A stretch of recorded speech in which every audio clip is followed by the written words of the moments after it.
여기서 우리가 배워야 할 태도는 방임이 아니라 전략적 무반응인 거죠. 아이를 평소에 방치하라는 게 절대 아닌 거 아시죠? 올바르게 아이 키우는 법을 공유하는 우당탕탕 초이네입니다. 육아 방법은 언제나 큰 이슈죠. 원래 육아라는 게 정답이 없다 보니까 아이 기질 하나 두고도 다들 의견이 분분한데요. 심지어 같은 배에서 나온 아이들도 성향, 성별, 성격에 따라 다 다르잖아요. 그러다 보니 육아 방식 때문에 남편이랑 참 많이 싸우게 되고요. 그래서 오늘은 육아를 대충 해야 더 잘하는 이유에 대해서 제 실제 경험담을 바탕으로 이야기해보려고 합니다. 주변에 엄마들 보면 육아 진짜 빡세게 하고 계시거든요. 제가 그랬던 것처럼요. 육아 그렇게 목숨 걸고 1분 1초 완벽하게 하면 너무 힘들어요. 오히려 힘을 좀 빼고 대충 하셔야 아이도 부모도 인생이 수월하게 풀리더라고요. 저도 아들들 키우면서 처음엔 안 그랬거든요. 첫째 초이 나왔을 땐 세상에 나온 육아서 수학과 전문 영상 다 찾아봤고 과자, 사탕 4살 후반까지도 입에 대게 안 했습니다. 소금간도 철저하게 무염을 고집했고요. 조금이라도 애매한 게 있으면 바로 책부터 찾아봤고 완벽한 정서적 환경, 식단, 관리, 육아서에 나오는 대로 하나도 안 빼놓고 다 하려고 했는데요.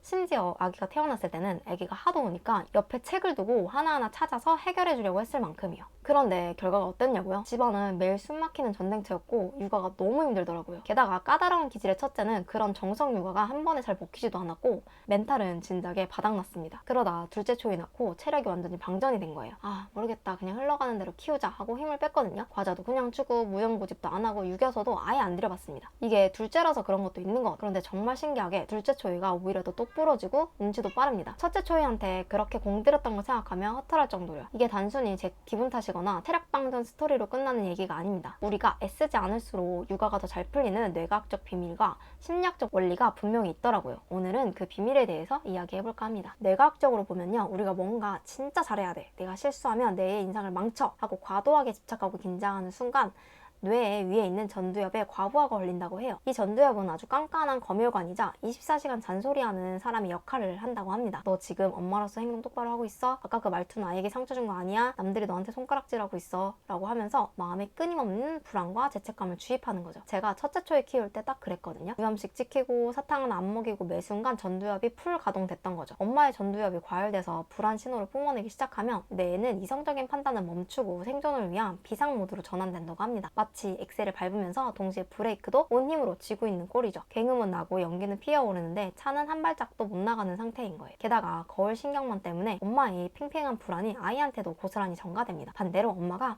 아 그래 대충 키우자 라고 하고 마음을 비우는 순간 똑똑한 척 하던 전두엽이 잠시 퇴근을 합니다. 뇌과학과 심리학에서는 이 검열관이 자리를 비워야 비로소 자의식이 소멸하고 초몰입 상태로 들어간다고 말합니다. 저도 둘째 초이 때 딱 그랬거든요. 정석대로 하려는 욕심을 내려놓으니까 오히려 아이를 있는 그대로 보는 여유가 생기더라고요. 부모가 뇌에 힘을 빼고 웅덩이에 흙탕물이 가라앉기를 가만히 기다릴 때 본연의 직감과 융통성이 100% 발휘되는 환경이 만들어지는 거죠. 몇 년 전에 대한민국 육아 멘토이신 조선미 교수님이 강조하는 말이 이슈가 된 적이 있는데요. 가장 훌륭한 부모는 아이의 불안과 나의 불안을 견디는 부모라고요. 아이가 스스로 세상을 배우고 뇌의 세포를 연결하려면 부모의 뜨거운 시선과 과도한 개입이 잠시 걷어지는 결핍의 시간이 반드시 필요하다고 합니다. 조선미 선생님의 무관심에 대한 유튜브 영상을 보면 과거에 한창 유행했던 과시형 교육적 트렌드가 있었다고 해요. 하루에 책을 50권 읽어주면 천재가 된다. 이 말에 꽂힌 열성적인 엄마들이 애를 붙잡고 밤새 책을 읽어줬대요.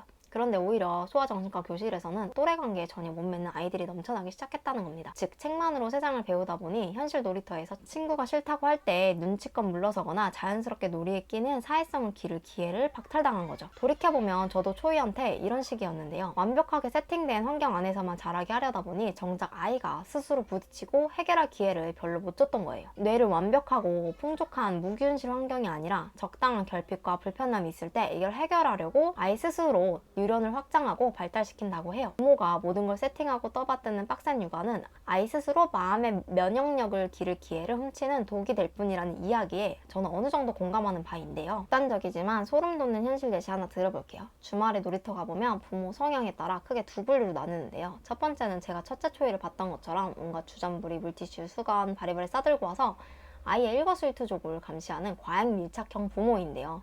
저도 그랬어요. 첫째 초이가 미끄럼틀만 타려고 해도 안 돼, 위험해 하면서 사사건건 개입하고 통제를 합니다.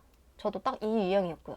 반면 두 번째 부류는 크게 다치지만 마라 하고 벤치에 앉아서 아이의 큰 움직임 정도만 예의주시하고 있는 부모인데요. 언뜻 보면 전자가 훨씬 좋은 부모 같죠? 그런데 실제 아이들 사회성이랑 독립성을 보면 후자 쪽 아이들이 압도적으로 우세하다고 합니다. 엄마의 시선이 사방에 꽂혀 있으면 아이는 극심한 자의식을 느끼며 타인한테 다가가지 못하기도 해요. 아이는 배고픔이나 심심함이라는 불편함을 스스로 인지하고 살아남으려고 옆에 있는 친구들에게 다가가서 나랑 같이 놀자 하면서 생존 기술을 체화하기 시작하더라고요. 저도 둘째 초에 키울 때 놀이터에서 아이를 살펴보기는 했지만 크게 위험한 게 없으면 그냥 멀리서만 지켜보고 있었는데요. 이게 첫째 초이랑 있다 보니 자연스럽게 그렇게 되기도 하더라고요. 처음엔 엄마 따라다녀도 나중엔 심심하니까 혼자 놀이를 찾거나 형아 친구들 사이에서 구경도 하고 있고 혼자 잘 놀더라고요. 첫째 초에 키울 땐 상상도 못했던 일인데요. 이렇게 얘기하면 댓글창이나 커뮤니티에서 꼭 반론이 나옵니다. 아니 대충 키우고 무관심하라고 했다고 애가 울든 말든 방치하라는 건가요? 아니면 이런 비교 프레임이 단골로 등장합니다. 마음을 한없이 읽어주는 오은영 박사님의 방식이 맞냐? 단호하게 통제하는 조선미 선생님의 방식이 맞냐? 두 분의 육아관이 너무 대립하는 것 같아요 라는 말을 저도 들어봤는데요.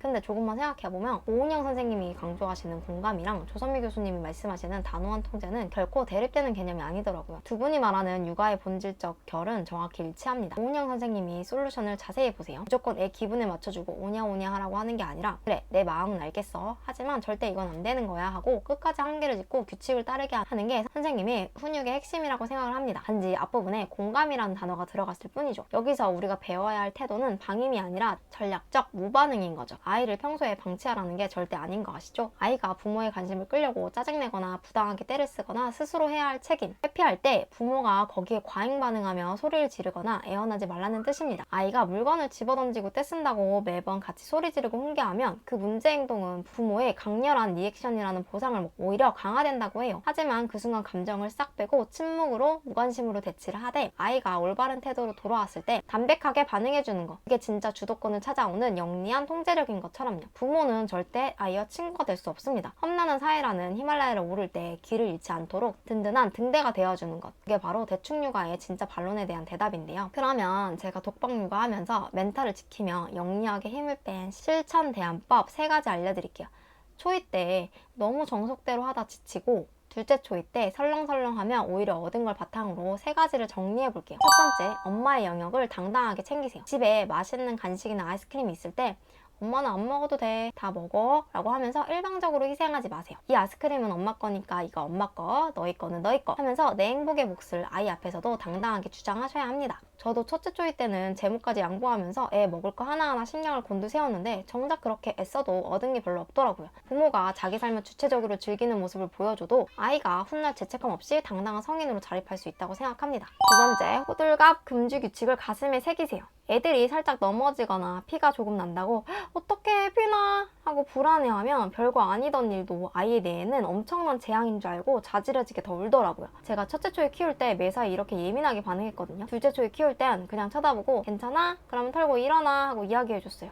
이게 아이들 키우다 보면 어쩔 수 없이 나오는 둘째, 첫째의 차이인 것 같기도 하고요. 잘못했을 땐 단호하게 침묵과 통제로 엄한 리더가 되고 일상적인 책임과 의무를 다했을 때 담백하게 인정해주는 밸런스가 필요합니다. 세 번째는 아침 등원길 지옥에서 탈출하는 법인데요. 주도권을 넘기세요. 양치해라, 옷 입어라, 세수해라 매일 아침 소리 지르다가 멘탈이 털리잖아요. 유치원 버스 타러 가야 하는데 그때까지 준비 안 되면 세수 안 한 채로 잠옷 입은 채로 그냥 갈 거야. 부끄러운 건 너의 몫이야. 이렇게 이야기를 해주면 스스로 챙겨 입고 나오더라고요. 물론 나이가 좀 어느 정도 커야 되고 시간이 필요하긴 합니다. 과감하게 아이 몫으로 책임을 돌리고 뒤돌아 앉으세요. 완벽한 부모가 되려고 스스로 채찍질하지 마세요. 컵에 물이 가득 차 있으면 더 이상 신선한 물을 담을 수 없듯이 부모 머릿속에 불안과 정보의 홍수로 차 있으면 정작 아이에게 꼭 주어야 할 진짜 사랑이랑 여유가 들어갈 틈이 없더라고요. 완벽하지 않아도 진짜 괜찮습니다. 오히려 부모의 그 인간적인 빈틈 사이로 아이의 자율성과 스스로 일어서는 기적이 스며드니까요. 제가 첫째 초이 때 그렇게 애쓰고도 몰랐던 걸 둘째 초이 키우면서 뒤늦게 깨달았습니다. 그동안 세상의 기준에 맞추느라 유난 떠는 트렌드 따라가느라 온몸에 힘을 주고 살았던 나라면 나 자신을 오늘 밤 따뜻하게 토닥여주세요. 그동안 애썼다. 이제 좀 대충 해도 괜찮다 라고 말이에요. 이 영상 보시고 마음의 짐이 조금이라도 가벼워지셨다면 지금 이 다짐을 뇌에 새길 수 있게 댓글창에 나는 오늘부터 가볍게 키우겠다 라고 선언을 해주세요. 여러분이 남기는 그 짧은 댓글 한 줄이 뇌 회로를 새롭게 배선하고 전쟁 같던 육아를 수월하게 풀어줄 첫걸음이 될 겁니다. 오늘 영상 내용이 지친 여러분의 마음에 조금이라도 도움이 되셨다면 구독과 좋아요, 알림 설정 부탁드립니다. 다음번에도 여러분의 육아를 더 수월하게 만들어줄 내용들로 찾아오겠습니다.